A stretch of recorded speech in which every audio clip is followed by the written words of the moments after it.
Great Falls, Montana. Here is the latest in SAC ICBMs, a 54-foot Minuteman. Smaller than Titan or Atlas, the missile in this 26-wheeled, 108,000-pound trailer truck needs 20 different sets of gears to move it around. This missile packs a blast more than 30 times that of the Hiroshima bomb, quite enough for all but the most hardened targets.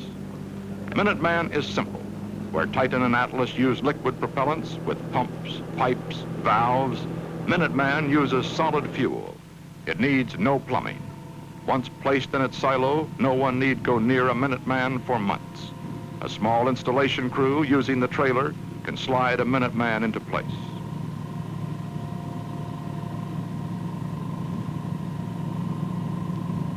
The black object at right is an electronic alarm which substitutes for armed human sentries at the isolated Minuteman site. The most seasoned safecrackers would need hours to break into the concrete silo cover. Long before that, an armed patrol would descend upon them. Because it is simple and straightforward as a firecracker, ignite the solid fuel and it roars away, Minuteman is relatively inexpensive as modern weapons go. Plans call for a force of 950 of them, each silo miles from the next one. No single enemy missile could knock out more than one. The 150 sites in Montana are scattered over an area the size of Maryland. Because they are relatively simple, a flight of 10 Minutemen can be remotely controlled by just 2 men in an underground capsule, miles from any missile, which they may never even have seen. Each straps himself to his seat to maintain position in case of a surprise nuclear attack. A push of a button and an automatic checkout asks the missile questions. The missile, in turn, automatically answers with a tape-recorded voice. In effect, men are conversing with a machine. Here is the voice of the missile. Temperature abnormal. Guidance and control. Channel 11. You control how many missiles? I monitor 10 and control 50. Well, what does that mean, the difference between monitoring and controlling? Our setup includes 5 different flights within one squadron. Any pair of these flights can launch all 50 birds.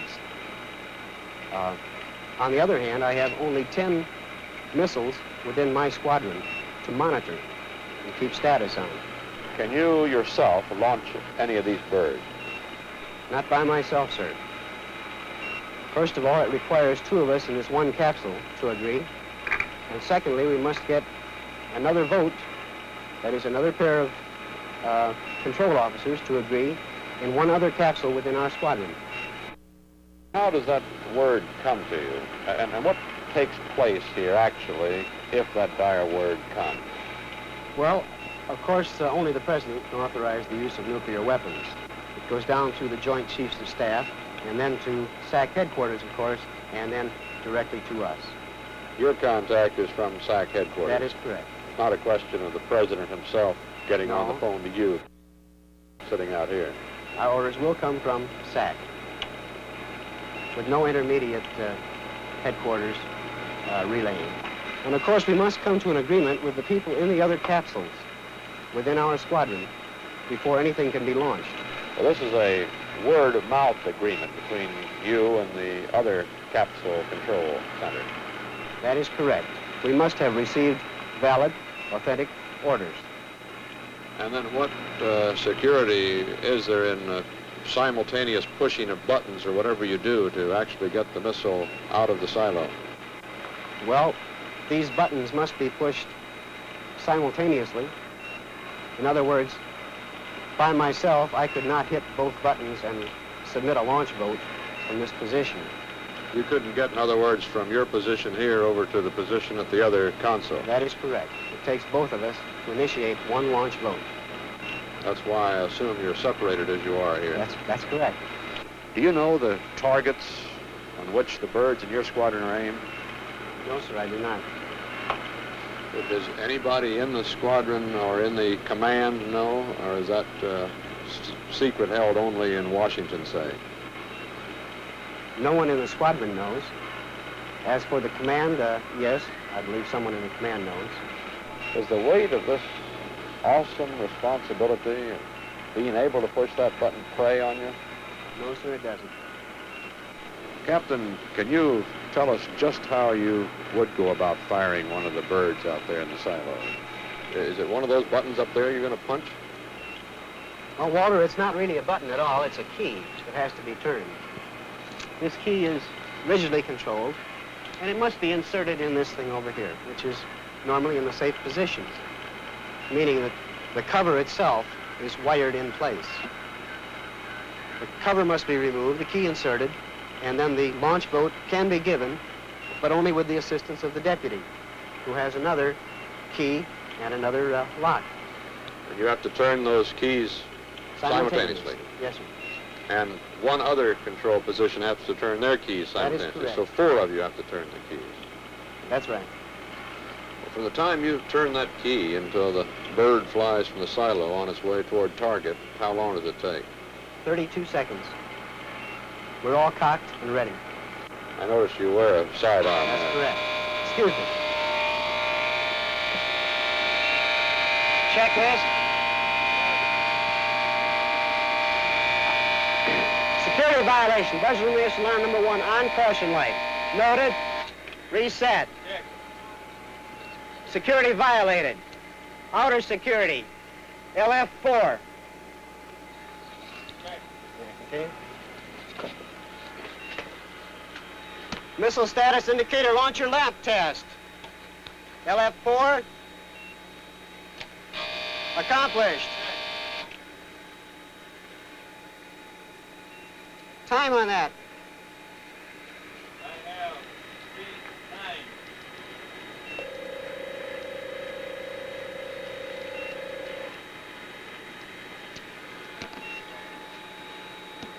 Deputy, will you take step 4 and 5, please? Right. Shall we continue with what we're doing?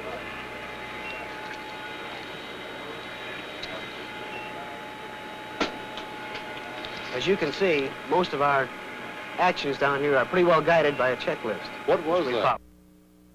I want to say that was totally unrehearsed. Almost had me go running for the elevator. We have an indication of a security violation out at our launch facility number 4, where we do have a missile. All of our facilities are electronically monitored. When we have a penetration out there, we know about it here.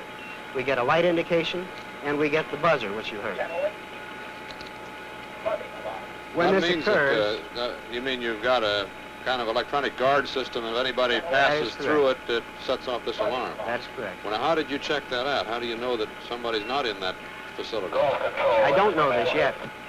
Beg pardon? I don't know this yet. In accordance with our checklist, we accomplish one more step, which he's working on now, and then we dispatch a strike team out there of guards, security people. And they will arrive at the site within a moderate amount of time, and they'll let us know what they find out there. Sometimes wildlife or a bird stray into the electronic guard beams on a site. That's what it was this time. A bird curious about the strange structure man has placed in the middle of nowhere. The relief crew comes to take over alert duty. Ahead are 24 hours in a lonely bunker, but boredom is no problem. Glad to see you. There is a steady stream of technical chores and homework. Ready.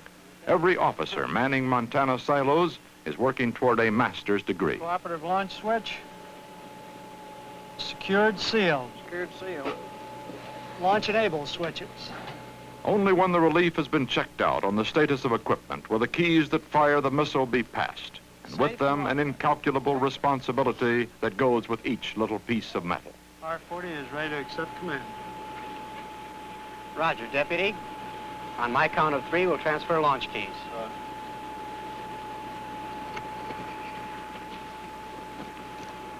1, 2, 3. R-40 accepts command of Gow Point. This awesome responsibility is shared by every SAC crewman, underground and in bombers overhead. SAC is by far the most powerful single military force of all time. If an aggressor did launch a blitz, enough of these missiles would survive, enough bombers would be safely in the air to deliver a nuclear retaliatory attack. This is what the world knows and understands. This is the mission that has been given to SAC, deterrence, to deter war, to keep the peace by confronting any would-be aggressor with near certainty of obliteration as a modern nation.